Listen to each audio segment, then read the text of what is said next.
Hello and welcome my friend, and then I like to introduce this Toyota Corolla's front, this stabilizer, what becomes between this left choke and spring and suspension strut area, and then in this right areas this suspension strut, and there is really bolts and we install this part in between this front spring and suspension struts, this up area, and there is this Toyota's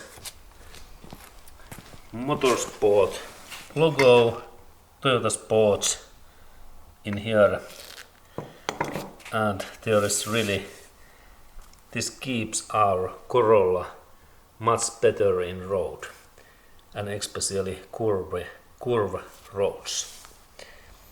Okay, and we can purchase these parts in Toyota dealership. Okay, good.